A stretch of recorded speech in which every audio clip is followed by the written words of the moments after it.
1 কোটি টাকা ঘুষ খেয়েছে। কি খেয়েছে? 1 কোটি টাকা ঘুষ খেয়েছে। একজন লোক 1 লক্ষ টাকা লোন নিয়েছে, মানে সুদ খেয়েছে। সুদ খাওয়া পাপ না পাপ নয়? সুদ খাওয়ার পাপের ব্যাপারে আল্লাহ নবী বলছেন, কেউ যদি জেনে বুঝে 1 টাকা সুদ খায়, 1 দিনার, 1 দিরহাম, 1 টাকা, আল্লাহ নবী বলছেন মায়ের সঙ্গে জেনা করলে যত পাপ হয়, ওই ব্যক্তি একাই তত পাপ করছে। মানে ওর পাপটার মায়ের সঙ্গে জেনা করা দুটোই সমান। কথা কি বুঝতে পারছেন? মানে কেউ যদি সুদ খায়, আল্লাহ নবী এমন একটা ভাষা ব্যবহার করেছে যেটা অন্য কোনো পাপের জন্য ব্যবহার করেনি। একদম নিকৃষ্ট ভাষা ব্যবহার করে বলেছে, জেনে বুঝে কেউ যদি 1 টাকা সুদ খায়, মায়ের সঙ্গে জেনা করলে, ব্যভিচার করলে, অসভ্য নোংরা কাজ করলে যত গুনাহ হয়, আপনি একা ততই গুনাহ করছেন। এলাকাতে বন্ধন লোন আছে না নাই? এলাকাতে বন্ধন আছে না নাই? আছে তো নাকি? এগুলো খুব চলছে বন্ধন লোন। আপনি জেনে রাখবেন, এটা আল্লাহ নবীর ভাষা। কেউ যদি 1 টাকা সুদ খায়, বন্ধন এটা সুদ কি সুদ নয়?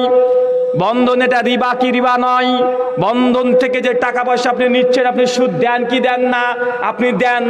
আপনি আমার কথা শুনে কষ্ট লাগতে পারে, কঠিন মনে করতে পারেন, তবে জেনে রাখবেন এই কথা আল্লাহ নবীর আমাদের উপরে দায়িত্ব, আমাদের উপরে দায়ভার দিয়ে বা আমাদেরকে দোষী সাব্যস্ত করে লাভ নেই।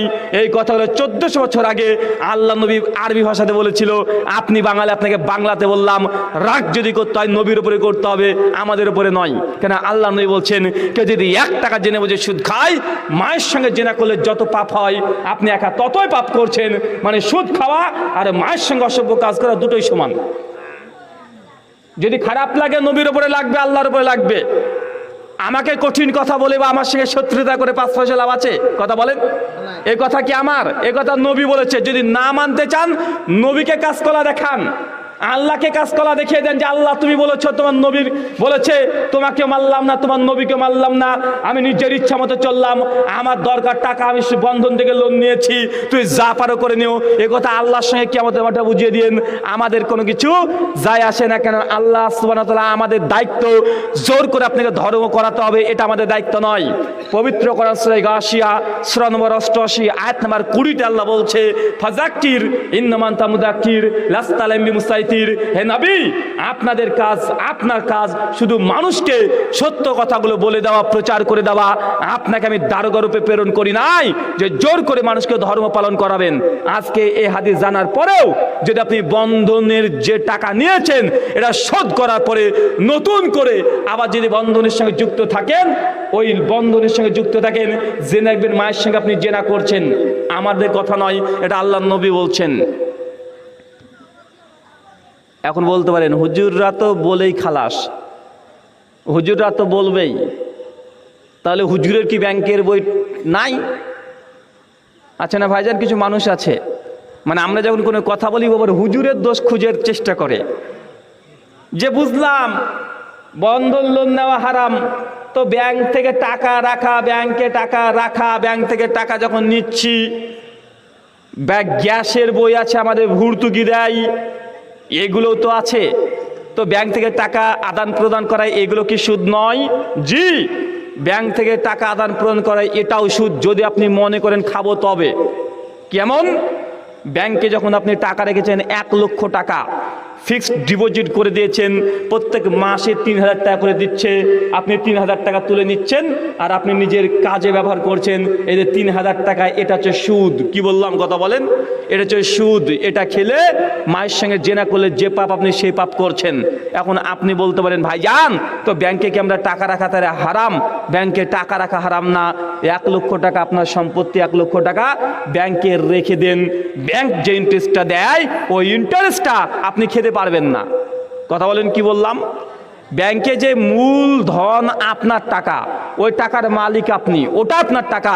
ব্যাংক অতিরিক্ত যে টাকা দেয়, এটা আপনার টাকা নয়, এটাকে বলা হয় সুদ, এটা হচ্ছে ইন্টারেস্ট। কি বললাম? কথা বলেন। আপনি যেই ঢং দিয়ে করেন না কেন, কি করতে পারেন এই টাকাটা? যে মূল টাকা থেকে অতিরিক্ত টাকা দিয়েছে সুদ, এই টাকাটা ব্যাংক থেকে তুলে নেবেন। ব্যাংকের বই যখন আপডেট করেন, কত টাকা ইন্টারেস্ট দিচ্ছে, আলাদা একটা লাইন থাকে কি থাকে না? কথা বলেন।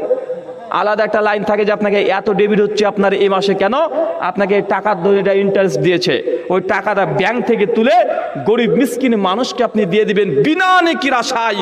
মানে আপনি টাকাটা দিয়ে আপনি বেঁচে গেলেন। যদি আপনি টাকা ওই 1 লক্ষ টাকার সুদ 1 টাকাও যদি খেয়ে নেন, তাহলে এটা সুদের সঙ্গে সম্পৃক্ত হবে। মানে ব্যাংকে টাকা রাখা বৈধ যদি আপনি সুদটা না খান। কথা কি বুঝতে পারছেন? মনে হচ্ছে কঠিন হচ্ছে আপনার জন্য, কিন্তু এটা ইসলাম। আপনি মানতে চাইলে মানবেন, আর যদি না মানতে না চান তাহলে আপনি না মানবেন। এটা আমাদের বলার কর্তব্য, আমরা বলে গেলাম আর আমরা জানি। তারপরে আপনি মানবেন না, গ্রহণ করবেন না, নবীকেও কাজ কলা দেখাবেন, আল্লাহকেও কাজ কলা দেখাবেন। আল্লাহ সুবহানাহু ওয়া তাআলা আপনাদেরকে মানা তৌফিক দান করুক, সকলে বলি আল্লাহুম্মা আমিন। সম্মানিত সুধী, আপনাকে আজকে যে বিষয়ে আলোচনা করব, আমরা জানি না শরীয়ত এমন কিছু নেই, আমরা মূলত সমস্ত কিছু জানি, কিন্তু জানার পরে আমরা মানতে চাই না। কেন? এই যে আলোচনা করলাম, এরপরে বন্ধন এলাকাতে থাকবে। আর বন্ধন লোন মানে কি জানেন? বউকে বন্ধক দিয়ে লোন দেওয়া। একটা ছেলে মানুষকে শুধু বন্ধন লোন দেয়? কথা বলেন। আপনি যদি বন্ধন অফিসে যে দাঁড়িয়ে থাকে সারাদিন, ভাই 10,000 টাকা দিয়ে, আপনাকে দেবে না। কি করতে হবে? বউটাকে নিয়ে যেতে হবে, মেয়েটাকে নিয়ে যেতে হবে, একদম বন্ধক রেখে দিলেন। তারপরে সে 10,000 বা 20,000 টাকা দেবে লোন। বিনিময় কি? প্রত্যেক সপ্তাহে আসবে আপনার স্ত্রীর সঙ্গে দেখা করতে। ওরা এসে হাসি ঠাট্টা করে গল্প করবে, কথা বলবে, ভাবি কেমন আছো, ভাবি 1 কাপ চা নিয়ে এসে দিবে, রসে রসে কথা হবে। আপনি দোকানে ব্যবসা করছেন 10,000 টাকা নিয়ে, আপনি 1 কাপ চা পান না, কিন্তু ওই অফিস থেকে যে লোকটা আসে ওকে কিন্তু সুন্দর করে দুধ চা খাওয়ায়। আছে না নাই? কথা বলেন। এটা হচ্ছে বউকে বন্ধক রেখে লোন নেওয়া। আল্লাহর উপরে তাওয়াক্কুল করেন, আল্লাহ নিঃসন্দেহে ইনশাআল্লাহ আপনাদের উপরে বারাকা নাজিল করবেন। যদি হারাম থেকে দূরে থাকেন, আল্লাহ আপনাকে কল্যাণের পথ অবশ্যই দেখাবেন। মিশকাত হাদিস নাম্বার 5300, আল্লাহ নবী তিনি বলছেন, 2টো জিনিস মানুষকে খুঁজে বেড়ায়। কয়টা জিনিস? মানুষকে তেড়ে বেড়ায়, মানে আপনাকে 2টো জিনিস খুঁজছে সবসময়। কি? একটা হচ্ছে মত, মৃত্যু। কি বললাম? মানুষ মৃত্যু থেকে যতই পালিয়ে বেড়াক, মৃত্যু যখন আসবে, যে গুহার মধ্যে থাকেন না কেন, যেখানে থাকেন না কেন, মৃত্যু আপনাকে পাবে কি পাবে না? কথা বলেন। মৃত্যু আপনাকে পেয়ে যাবে। পৃথিবীর কত বড় নবী রাসূল, তাদেরকে আল্লাহ ছাড় দেন নাই, মৃত্যু ছাড় দেয় নাই। কত বড় আল্লাহর অলি বুজুর্গ, তাদের মৃত্যু হয়েছে। যদি মনে করে এটা ধার্মিক ব্যক্তি মৃত্যু হলো, অ্যালবার্ট আইনস্টাইন গোটা বিশ্ব জগতে আলোড়ন সৃষ্টিকারী একজন বিজ্ঞানী, ভাই আছে না নাই? কথা বলেন। স্যার আইজাক নিউটন, এরা হচ্ছে গোটা বিশ্ব জগতের আলোড়ন সৃষ্টিকারী। এরা হচ্ছে সায়েন্টিস্ট, বিজ্ঞানী। গোটা বিশ্ব জগৎকে তারা এমন কিছু তথ্য দিয়েছে, মানুষকে অবাক করে দিয়েছে। তারপরেও তাদের মৃত্যু হয়েছে কি হয় নাই? কথা বলেন। হয়েছে কি হয় নাই? হয়েছে। যে ডাক্তার মানুষের চোখকে অপারেশন করে দিচ্ছে, মানুষের হার্ট ব্লক হয়ে গেছে, বিভিন্ন রকমের প্রযুক্তি ব্যবহার করে এই হার্ট বন্ধ হওয়া হার্টকে আবার নতুন করে চালিয়ে দিচ্ছে। মানুষ বলছে লোকটা মরে গিয়েছিল, ডাক্তারটা এমনভাবে অপারেশন করেছে, দিব্যি আবার চলছে। কিন্তু ডাক্তার যে মানুষের এত চিকিৎসা করে মানুষকে বাঁচানোর চেষ্টা করছে, ডাক্তারের মৃত্যু আছে না নাই? কথা বলেন। মানে মানুষের মৃত্যু আছে। আল্লাহ নবী এই কথাই বলছে, 2টো জিনিস মানুষকে খুঁজে বেড়ায়, তার মধ্যে একটা নাম হচ্ছে মৃত্যু। মানুষের মৃত্যু কোথায় লেখা আছে? মৃত্যু ঠিক আপনাকে সেই জায়গায় উপস্থিত করে দিবে। এখন আপনার যদি মৃত্যু লেখা থাকে রাত্রি 3:15 খাগড়াঘাট রেল স্টেশনের ডান দিকে আপনার মৃত্যু, কিভাবে দেখবেন? রাত্রি 3:15 পৌঁছে গেছেন ওখানে, আপনাকে যাওয়ার দরকার, আপনাকে নিয়ে চলে যাবে। ঠিক যাবে কি যাবে না? কথা বলেন। যদি আপনার মৃত্যু লেখা থাকে যে আপনার মৃত্যু হবে বহরমপুরে, আপনি এখানে আলোচনা শুনছেন, দেখবেন কোনো কাজ নাই, হঠাৎ কিভাবে আপনি বহরমপুরে পৌঁছে গেছেন। কেন? মৃত্যু আপনাকে ঠিক তাড়তে ওই জায়গাতে নিয়ে যাবে, যেটা আপনার কাছে কন্ট্রোল নয়। যত বড় বিজ্ঞানী হোক না কেন, যত বড় দার্শনিক হোক না কেন, নিজের মৃত্যুকে কেউ আজ পর্যন্ত কন্ট্রোল করতে পেরেছে? কথা বলেন, পারেনি। আল্লাহ নবী এই জন্য বলছেন, 2টো জিনিস মানুষকে একদম খুঁজে বেড়ায়। তার মধ্যে 1 নম্বর মৃত্যু, আর 2 নম্বর হচ্ছে রিজিক। কি বললাম? রিজিক কি বলেন তো চাচা? যেখানে যাবে আছে সেখানেই যেতে হবে। রিজিক কি? খাবার। ভাই একটু কথা বলেন রে ভাই। রিজিক মানে খাবার। চাইনিজ, এগরোল, বিরিয়ানি, পোলাও, কুরমা, এগুলো রিজিক নাকি? আমরা মনে করি রিজিক মানে শুধু ভাত খাওয়া, মানে যেগুলো খাবার এগুলো রিজিক। রিজিক মানে শুধু খাবার নয়, রিজিক ব্যাপক অর্থে ব্যবহার হয়। রিজিক মানে আল্লাহর পক্ষ থেকে আপনার জন্য কল্যাণকর যা আছে সবগুলো আপনার জন্য রিজিক। আপনার যদি একটা ভালো নেককার স্ত্রী পেয়ে যান, এটা আপনার জন্য রিজিক। যার বদ স্ত্রী আছে সে বুঝে নেককার স্ত্রী, ভালো স্ত্রী আসলে সে রিজিক। আছে না নাই কথা বলেন? আপনার স্ত্রী যদি নেককার পরেজগার হয়, আপনার কল্যাণ, আপনার জন্য কল্যাণকামী হয়, অবশ্যই যে স্ত্রী আপনার জন্য রিজিক। আপনার সন্তান যদি সুসন্তান হয়, এটা আল্লাহর পক্ষ থেকে আপনার জন্য রিজিক। আপনার ছেলের যদি ব্রেন বুদ্ধি স্মৃতিশক্তি ভালো হয়, এটা আল্লাহর পক্ষ থেকে রিজিক। আপনি হালাল ইনকাম করতে পারছেন, এটা আপনার জন্য রিজিক। কথা কি বুঝতে পারছেন? এই জন্য আল্লাহ নবী প্রতিদিন ফরজ নামাজ যখন পড়তেন, ফজরের নামাজ শেষ করে আত্মিয়াতু পড়তেন, দুরুদ পড়তেন, মাসরা পড়তেন, তারপরে একটা দোয়া পড়তেন। দোয়াটা কি? আল্লাহুম্মা ইন্নি আসালুকা ইলমান নাফিয়া। বাংলা, হে আমার আল্লাহ, তুমি আমাকে উপকারী জ্ঞান দাও। কি জ্ঞান? কথা বলেন। উপকারী জ্ঞান। দোয়ার দ্বিতীয় অংশ, ওয়া রিজকান তাইয়্যিবান। আল্লাহ আমাকে এমন রিজিক দাও যে রিজিকটা পবিত্র। মানে রিজিক আল্লাহর কাছে চাইতে হয়। কি করতে হয়? কথা বলেন। রিজিক আল্লাহর কাছে চাইতে হয় যে আল্লাহ রিজকান তাইয়্যিবান, আল্লাহ আমাকে রিজিক দাও যে রিজিকটা পবিত্র, যেটা হালাল, কোনো হারাম রিজিক যেন আমার আয়ের মধ্যে চলে না আসে। ভাই বলেন তো, কখন আল্লাহর কাছে চেয়েছেন? কখন আল্লাহর কাছে চেয়েছি আমি? কথা বলেন। আমরা চাই, আপনার ব্যবসা আছে, কখন আল্লাহর কাছে চান যে আল্লাহ আমাকে হালাল রিজিক দেন? আমরা কখনোই চাই না। আল্লাহ সুবহানাহু ওয়া তাআলা এরপরে আল্লাহ নবী বলছেন, ওয়া আমালান মুতাকাব্বালা, আল্লাহ আমাকে এমন আমল করা তৌফিক দাও যে আমলটা তুমি কবুল করবে। মানে দুয়াতে তিনটে অংশ। এক, ইলমান নাফিয়া, এটা তাদের জন্য যারা স্টুডেন্ট, ছাত্র, উপকারী জ্ঞান। ওয়া রিজকান তাইয়্যিবা, আল্লাহ এমন রিজিক দাও যেটা পবিত্র, খাঁটি। এটা যারা ব্যবসা বাণিজ্য করছেন তাদের জন্য এই দোয়ার অংশটা। আর 3 নম্বর বলছে আমালান মুতাকাব্বালা, আল্লাহ এমন আমল করা তৌফিক দাও যে আমলটা আল্লাহ তুমি কবুল করবে। ছোট্ট একটা দোয়া, গোটা দুনিয়ার যত চাওয়া পাওয়া আছে এই দোয়ার মধ্যে আছে না নাই? কথা বলেন। সমস্ত কিছু ছোট্ট একটা দোয়ার মধ্যে। এটা আল্লাহ নবী প্রতিদিন আত্মিয়াতু পড়তেন, দুরুদ পড়তেন, মাসুরা পড়তেন, তারপরে এই দোয়াটা তিনি কন্টিনিউয়াসলি পড়তেন। কিন্তু আমরা এই দোয়াটা পড়ি? কথা বলেন। আমরা পড়িও না, আমরা পড়ার চেষ্টাও করি না, জানার চেষ্টাও করি না। আল্লাহ নবী এই জন্য বলছেন, মানুষকে রিজিক অন্বেষণ করে বেড়াই, রিজিক খুঁজে বেড়াই। কেন? আল্লাহ আপনার রিজিক নির্ধারিত করে রেখেছেন। কি নির্ধারিত আছে চাচা?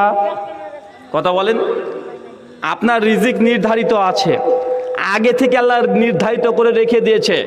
আপনি যখন সৃষ্টি হননি, এগুলো বিশ্বজগৎ সৃষ্টি হয়নি, তার 50,000 বছর আগে মানুষ কতটুকু রিজিক পাবে এটা আল্লাহ লিখে দিয়েছে। মানে আপনি কত সময় জীবিত থাকবেন, আপনি কটা গরু খাবেন, কটা ছাগল খাবেন, ক কুইন্টাল চাল খাবেন, ক কুইন্টাল ডাল খাবেন, এটা আপনার লিখিত আকারে আছে। আল্লাহ নবী এই জন্য বলছেন, মানুষ যতক্ষণ না তার প্রাপ্ত রিজিক গ্রহণ না করছে ততক্ষণ তার মৃত্যু হবে না। এই অংশটুকু যদি বুঝতেন তাহলে আমাদের মধ্যে এত হতাশা, এত ডিপ্রেশন কাজ করতো না ইনকাম নিয়ে। কেন? আল্লাহ নবী বলে দিয়েছে মানুষের রিজিক নির্ধারিত, যতক্ষণ না তার নির্ধারিত রিজিক না পাচ্ছে ততক্ষণ সে ব্যক্তি মৃত্যুবরণ করবে না, আল্লাহ জীবিত রাখবেন। আল্লাহ নবী এরপরেই বলছেন, অতএব তোমরা হালাল পথ অনুসন্ধান করো, হারাম পথে রিজিক অনুসন্ধান করো না। কারণ তোমার রিজিক আছে নির্ধারিত।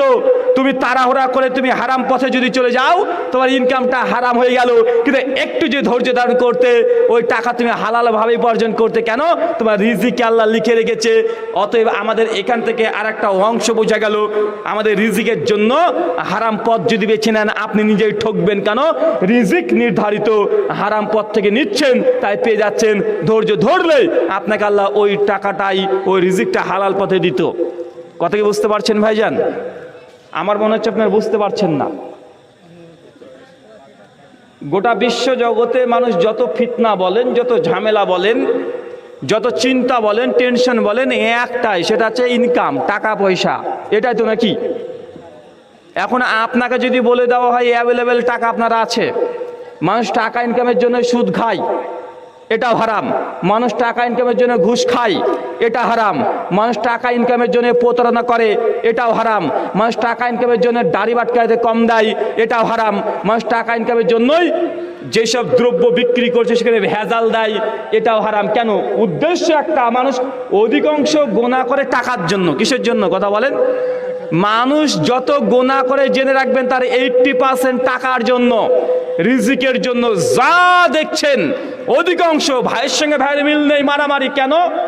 কারণ জমি নিয়ে ঝামেলা, বাপের পৈতৃক সম্পত্তি, বড় ভাই ছোট ভাইকে ঠকিয়ে দিয়েছে, ভাইয়ের সঙ্গে ভাইয়ের মারামারি। বোন বিয়ের পরে ভাইয়ের বাড়িতে আসে না, ঝামেলা হয়েছে। কেন? বোন জমির ভাগ চেয়েছে, ভাই দেয় না, এখানে টাকা মানে সম্পত্তি। দুনিয়াতে যা দেখবেন অধিকাংশ গুনাহ মানুষ পাপ করে টাকা তথা রিজিকের জন্য। আল্লাহ নবী এই জন্য বলছেন যে রিজিক মানুষকে অনুসন্ধান করে খুঁজে বেড়ায়। মানুষের রিজিক আছে নির্ধারিত, তোমার নির্ধারিত রিজিক যতক্ষণ না পাচ্ছ ততক্ষণ মৃত্যু হবে না। অতএব তুমি ধৈর্য ধারণ করো, তোমার রিজিক তোমার কাছে চলে আসবে। তোমাকে রিজিকের পিছনে ছুটতে হবে না, রিজিক তোমার পিছনে ছুটে। এই হাদিসের প্রতি যদি আমরা বিশ্বাস থাকতো, অকাট্য বিশ্বাস থাকতো, আর যদি আমাদের আমলের মধ্যে সবর ধৈর্য থাকতো, আমাদের কাছ থেকে অধিকাংশ গুনাহ পাপ আমাদের দ্বারা হতো না। আল্লাহ সুবহানাহু ওয়া তাআলা তুমি আমাদেরকে সবর তথা ধৈর্য ধারণ করা এবং রিজিক যেন আমরা হালাল পথে অনুসন্ধান করতে পারি, আল্লাহ সুবহানাহু ওয়া তাআলা তুমি সেই তৌফিক দান করো। সকলে পড়ি আল্লাহুম্মা আমিন। সম্মানিত সুধী, আপনাকে দুটো জিনিস আগে বুঝালাম যে আপনাকে যাবতীয় ইনকাম সোর্সটাকে হালাল করতে হবে। কেন বলেন তো? ইনকাম সোর্স হালাল করার মূল উদ্দেশ্য, সোর্স অফ ইনকাম যদি হালাল না হয়, যা ইবাদত করবেন সব বাতিল হয়ে যাবে। কি বললাম কথা বলেন? যদি আপনার রিজিকটা যদি হালাল না হয়, যত ইবাদত করবেন আল্লাহ গ্রহণ করবে কথা বলেন না। কেন? ইবাদত কবুলের পূর্ব শর্ত হচ্ছে হালাল জিনিস খাওয়া, হালাল ইনকাম করা, হালাল জিনিস ভক্ষণ করা। অনেক মানুষ আমরা মনে করি যে আমরা ইবাদত করছি, আমল করছি আর আল্লাহ কবুল করে নেবেন। জেনে রাখবেন ইবাদত বা আমল করলে যে আল্লাহ কবুল করবেন এর কোনো নিশ্চয়তা নাই। মানুষ ইবাদত করেও জাহান্নামে যাবে, মানে ইবাদত করলে আল্লাহ যে গ্রহণ করেন কবুল করে এটা নিশ্চয়তা নেই। এবং মানুষ ইবাদত করেও জাহান্নামে যেতে হবে। কয়েকটা ঘটনা বলে বুঝতে পারবেন। নবী আদম আলাইহিস সালাম নাম শুনেছি কথা বলেন? আদম আলাইহিস সালামের দুইজন সন্তান ছিল। নাম কি? একজন নাম হাবিল আর একজন নাম কাবিল। দুই ভাই তারা কুরবানি করেছে কি করে নাই কথা বলেন? দুই ভাই তো কুরবানি করেছিল। আপনাদের কাছে প্রশ্ন, আদম আলাইহিস সালামের দুই সন্তানের কুরবানিকে আল্লাহ গ্রহণ করেছিল? আল্লাহ কবুল করেছিল? কবুল করেনি। আল্লাহ এক ভাইয়ের কুরবানি কবুল করলেন আর এক ভাইয়ের কুরবানি ধুলি কণার মতো উড়িয়ে দিলেন, 5 পয়সা দাম দেয় নাই। চিন্তা করে দেখেন, পৃথিবীর প্রথম মানুষ, প্রথম নবী, প্রথম সন্তান, প্রথম কুরবানি আল্লাহ এক ভাইয়ের কবুল করলেন, এক ভাইয়ের কবুল করলেন না। আমরাও তো আদম সন্তান, সামনে তো কুরবানি আসছে, মনে করছেন কুরবানি করলে আল্লাহ কবুল করে নেবেন? আদম আলাইহিস সন্তানের হয় নাই, নবীর সন্তানের কুরবানি আল্লাহ গ্রহণ করে নাই। আপনিও কুরবানি করবেন, সামনে মাসে আসছে। এখন আপনি কি মনে করছেন কুরবানি করলে কুরবানি কবুল হয়ে যাবে কথা বলেন? মানুষ তো আমরা মনে করি রমজান মাস আমরা চলে গেল, ভাই কথা শোনা যাচ্ছে? এখন যদি শোনা না যায় কিছু করার নাই। এতক্ষণ ধরে কি করছিলেন মাগরিবের পর থেকে? যতটুকু শুনতে পাচ্ছেন অতটুকু শোনেন। এখন দেখা যাচ্ছে ঠিক করতে গিয়ে হিতে বিপরীত হয়ে গেলে বিপদ হয়ে যাবে। তখন আবার মানে মনে রাখেন যে নাইমা হচ্ছে কানা মামা ভালো, ছেড়ে দাও, কিছু করার দরকার নেই আর। তো আপনাদের উদ্দেশ্যের সামনে কুরবানি আসছে বা আছে না নাই কথা বলেন? কারা কারা কুরবানি দেবেন একটু হাত তোলেন তো ভাই। আরে হাত তোলেন, কারা কারা কুরবানি দেবেন হাত তোলেন। মাশাআল্লাহ। ভাগা দেবেন না গোটা দেবেন? জি ভাগা, গোটা দেব না নাকি? গোটা দেব না। আর আপনি মনে করছেন কুরবানি দেবার আল্লাহ এই কুরবানি কবুল করে নেবে? জি না, কুরবানি করলে আল্লাহ কবুল করেন না। তার দৃষ্টান্ত দিয়েছেন নবী আদমের সন্তানের কুরবানি আল্লাহ কবুল করেননি। বরং জেনে রাখবেন অনেক মানুষ ইবাদত করে জাহান্নামে যাবে, ইবাদত করবে অথচ জাহান্নামে চলে যাবে। কেমন? সূরা গাশিয়া খুলবেন, প্রতিদিন দেখবেন জুমার সময় ইমাম সাহেব একটা পাঠ করে আরবিতে। আমরা তো বাঙালি, আমরা তো আরবি বুঝি না, তাই ইমাম সাহেব কি বলে বাঙালি হিসেবে আমরা বুঝতে পারি না। ইমাম সাহেব দেখবেন পরে আমিলাতুন নাসিবা, বাংলা এক শ্রেণীর ইবাদত গুজার বান্দা আছে যারা ইবাদত করে করে ক্লান্ত হয়ে গেছে। 3 নম্বর আয়াত আল্লাহ তারপরে বলছে তাসলা নারুন হামিয়া, আমি আল্লাহ সেই বান্দাকে ধরে জাহান্নামে নিক্ষেপ করব। মানে কুরবানি করেও আপনি জাহান্নামে যাবেন। কথা কি বুঝতে পারলেন না ভাইজান? এটা কে বলছে? আল্লাহ কোরআনে বলছে আমিলাতুন নাসিবা, এক শ্রেণীর ইবাদত গুজার বান্দা আছে যারা ইবাদত করে করেই ক্লান্ত হয়ে যাবে। এত ইবাদত করেছে, ক্লান্ত পরিশ্রান্ত হয়ে গেছে, আল্লাহ তাদের ইবাদতে খুশি নয়। তারপরে বলছে তাসলা নারুন হামিয়া, আমি আল্লাহ এই বান্দাকে তো জাহান্নামে নিক্ষেপ করব। তার মানে বুঝতে হবে যে কিছু ইবাদত মানুষ করবে, এই ইবাদত করে মানুষ জান্নাত তো দূরের কথা, এই ইবাদত করে মানুষকে জাহান্নামে যেতে হবে। দৃষ্টান্ত মিশকাত হাদিস নাম্বার 205, আল্লাহ নবী বলছেন কিয়ামতের মাঠে 3 শ্রেণীর মানুষকে আল্লাহ প্রথম তুলবেন। কয় শ্রেণীর? 3 শ্রেণীর মানুষের বিচার প্রথম হবে। 3 শ্রেণীর মানুষ প্রথম, তার মধ্যে একজনের কথা বলতে গিয়ে আল্লাহ নবী বলছেন একজন দানবীর। দানবীর বোঝেন? দানবীর বোঝেন? মানে যে দান করতো বেশি বেশি দুনিয়াতে, মানে যখনই দানের কথা এসেছে ও একদম দান করে ফার্স্ট হয়ে গেছে। এমন মানুষ আছে না নাই? এমন মানুষও আছে। আল্লাহ নবী বলছেন 3 শ্রেণীর মানুষকে কিয়ামতের মাঠে তোলা হবে। তার মধ্যে 1 শ্রেণীর মানুষের নাম হচ্ছে দানবীর, যা দান করে করে সম্পত্তি শেষ করে দিয়েছে। আল্লাহ কিয়ামতের মাঠে দানবীরকে জিজ্ঞাসা করবে যে তোমাকে দুনিয়াতে কোটি কোটি টাকা দিয়েছিলাম, তুমি কি করেছিলে? দানবীর গর্ব করে আল্লাহ বলে, আল্লাহ তুমি যেমন আমাকে টাকা পয়সা ধন সম্পত্তির মালিক করেছিলে, আমি আল্লাহ মানুষ যে চেয়েছে তাকে আমি দান করে দিয়েছি। এই কথা শোনার পরে আল্লাহ বললেন তাকা জাবদা, আরে তুই মিথ্যা কথা বলছিস, তুই আমাকে খুশি সন্তুষ্ট করার জন্য দান করিস নাই, তুই তো দান করেছিলিস। মানুষ তোকে দানবীর বলবে, মানুষ তোকে বলবে যে তুই অনেক বেশি দান করেছিস। এই কথা শোনার জন্য, এই কথা বলার পরে ফেরেশতাকে বলে, ফেরেশতা এই ব্যক্তিকে ধরে জাহান্নামে নিক্ষেপ করো। ফেরেশতা ওই ব্যক্তিকে ধরে টানা হেসরা করতে করতে ছেঁচড়ে নিয়ে গিয়ে তে জাহান্নামে নিক্ষেপ করবে। ভাই বলেন তো জাহান্নামে কাকে ফেলা হচ্ছে? জাহান্নামে কে যাচ্ছে বলেন তো? দানবীর। দান করে করে সম্পত্তি শেষ করে দিয়েছে। অথচ আল্লাহ নবী আবার এই কথা বলছেন, সহিহ বুখারী খুলবেন, কিতাবুস সালাতের 450 নম্বর হাদিস। আল্লাহ নবী বলছেন সাদকাতু বুরহান, অথচ দান হচ্ছে দলিল। দান কি? সাদকাতু বুরহান, দান হচ্ছে দলিল। কিসের দলিল? আল্লাহ নবী বলছেন কোন মানুষ যদি জান্নাতে প্রবেশ করতে চায় তার জন্য দলিলের প্রয়োজন। কিসের প্রয়োজন? দলিলের প্রয়োজন। দলিল কোনটা? as-সাদকাতু বুরহান, দান হচ্ছে সেই দলিল। মানে জান্নাত যেতে চান, দান করে আপনাকে জান্নাত যেতে হবে। দান যদি না থাকে আপনি এই জান্নাতের সার্টিফিকেট পাবেন না। তার মানে বোঝা যাচ্ছে দান করে মানুষকে জান্নাতে যেতে হবে। অথচ এক শ্রেণীর মানুষ আছে দান করে জাহান্নামে যাবে। মানে দান হচ্ছে 2 রকমের। কয় রকমের চাচা? কয় রকমের দান? 2 রকমের। এক দানে মানুষ জান্নাতে যাবে, আর এক দানে মানুষ কোথায় যাবে? কথা বলেন। আর এক দানে মানুষ যাবে জাহান্নামে। তার মানে আপনাকে ভালোভাবে বুঝতে হবে কোন দান করলে জান্নাতি হওয়া যায় আর কোন দান করলে জাহান্নামে হয়। নবী বলছেন সাদকাতু বুরহান, দান হচ্ছে দলিল। দানের একটা আলাদা ক্ষমতা আছে।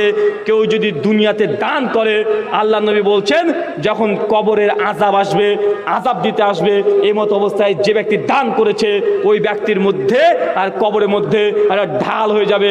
মানে কবর আযাব দিতে আসবে কিন্তু ঢালের মতো বাধা দিবে। কোন ইবাদত? কথা বলেন। দান। তবে দানের ক্ষমতা কোথায় আছে? কবরে। যদি দান করেন কবরের আযাব রক্ষা করে দিবে, ঠেকে দিবে, আপনাকে আযাব দিতে দিবে না। এটা আল্লাহ নবী বলছেন। সহিহ বুখারী হাদিস নম্বর 660, আল্লাহ নবী বলছেন কিয়ামতের মাঠে 7 শ্রেণীর মানুষকে আল্লাহ আরশের নিচে স্থান দেবে। তার মধ্যে 5 নম্বর ব্যক্তির কথা বলতে গিয়ে আল্লাহ নবী বলছেন 6 নম্বর ব্যক্তির কথা, যে ওই ব্যক্তি যে ডান হাত দিয়ে দান করেছিল, বাম হাত বুঝতে পারেনি। কি বললাম? কথা বলেন। বুঝতে পারেনি। কিয়ামতের মাঠ কত ভয়ঙ্কর, কত কঠিন, এগুলো আমরা যতই আপনাকে বলি বোঝানো সম্ভব নয়। আল্লাহর নবী নিজেই এমন কিছু কথা বলেছেন যেগুলোর বাস্তবতা, এর ভীতি সঞ্চার করা আমাদের ভাষা নেই বা সে ভাষার ঝংকার নেই যে কিয়ামতের ময়দান কত কঠিন, কত ভয়ঙ্কর, এটা বোঝানো সম্ভব নয়। তবে আল্লাহ নবী এতটুকু বলতে বলতে বলতে বলতে শেষ পর্যন্ত বলছেন এত ভয়ঙ্কর যে মানুষ মা তার সন্তানকে ত্যাগ করে চলে যাবে, চেনা পরিচয় দেবে না, সন্তান তার মায়ের পরিচয় ভুলে যাবে, যদিও চিনতে পারে অস্বীকার করবে। এখন বলেন তো মা তার সন্তানকে অস্বীকার করতে পারে? কথা বলেন, মা তার সন্তানকে অস্বীকার করতে পারে?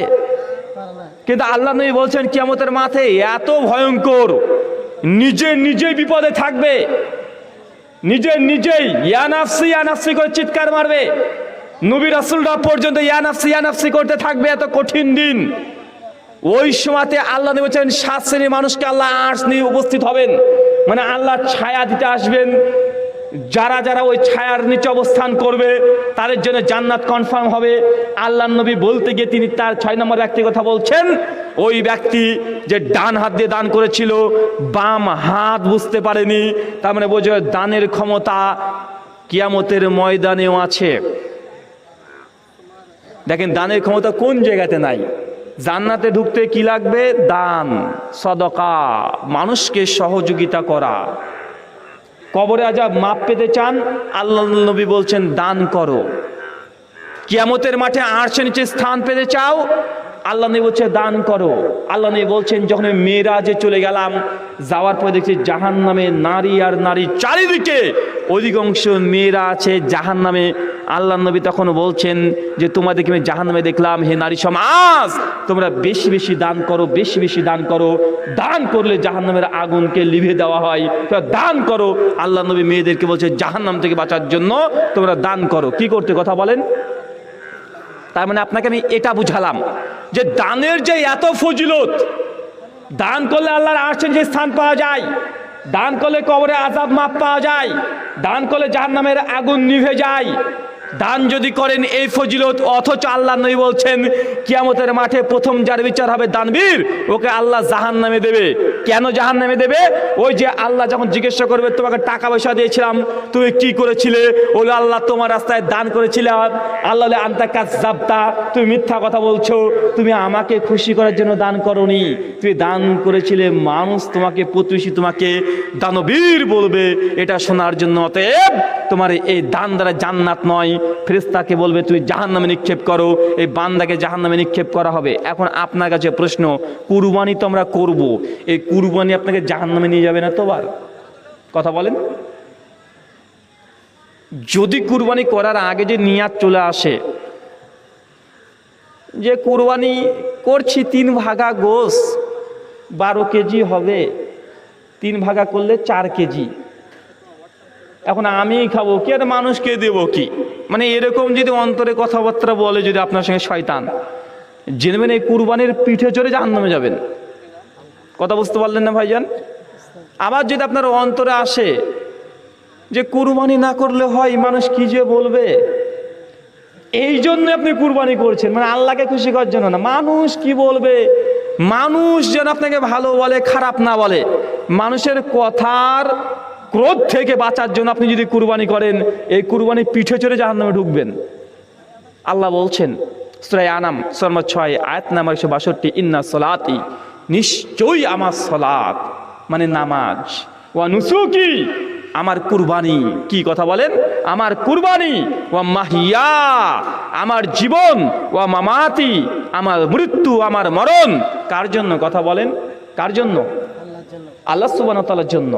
এর মধ্যে বিন্দু পরিমাণে যদি কোনো কিছু চলে আসে, লৌকিকতা, যে মানুষ কি বলবে, যদি না করি শ্বশুর বাড়ির লোক না জানে কি বলে, যদি না করি মেয়ের শ্বশুর বাড়িতে কি বলে, যদি আমি কুরবানি যদি একটা ভাগা নিই তো বেশি গোশত পাবো না, 2টো দিই, কেননা এটাকে ভাগ করতে হবে, মেয়ের বাড়ি পাঠাতে হবে, ছেলের বাড়িতে পাঠাতে হবে। মানে আপনি কুরবানি গোশত নিয়ে ব্যস্ত আছেন যে মানুষকে দিতে হবে, নচেত মানুষ খারাপ মনে করবে। এমন চিন্তা আসলে এই কুরবানির কারণেই আপনাকে জাহান্নামে যেতে হতে পারে। আল্লাহর নবী এই আল্লাহ সুবহানাহু ওয়া তাআলা কোরআনে এই জন্যই বলছেন আমিলাতুন নাসিবা, এক শ্রেণীর ব্যক্তিরা আছে ইবাদত করে করে ক্লান্ত হয়ে গেছে, তাসলা নারুন হামিয়া, আমি আল্লাহ তাকে ধরে জাহান্নামে নিক্ষেপ করব। তার মানে বুঝতে হবে কিছু ইবাদত আছে, আমল আছে, আমল করে মানুষ জাহান্নামে যাবে, কিন্তু মানুষ এগুলোকে মনেই করে না।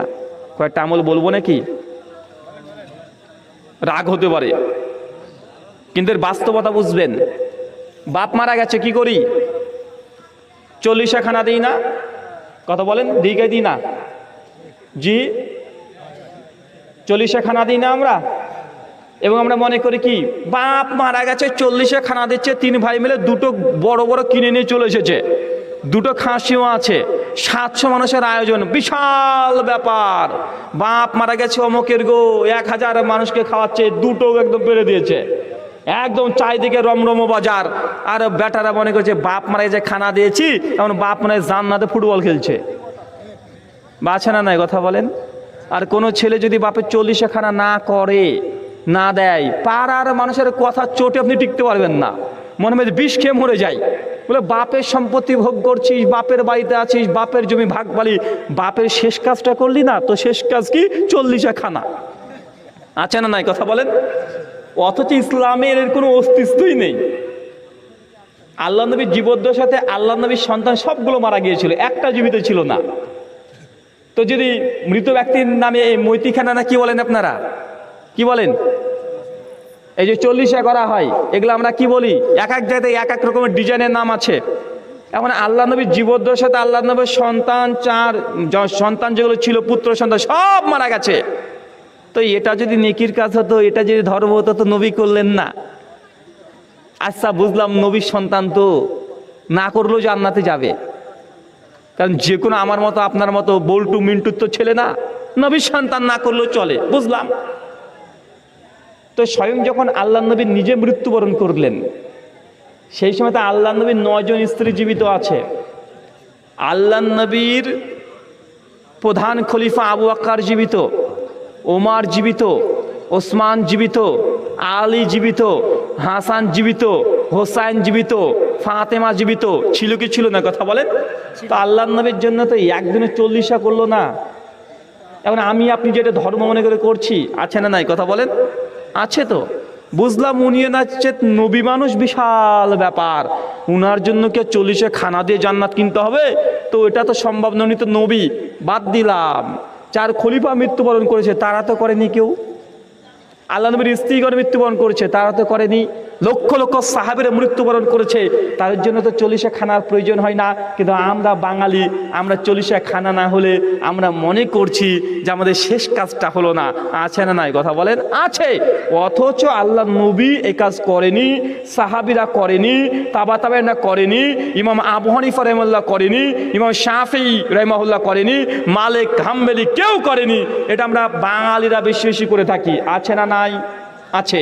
মনে রাখবেন, এই আমলটা করে মৃত ব্যক্তির জন্য 5 আনা উপকার করতে পারবেন না। 5 আনা উপকার করা যাবে না।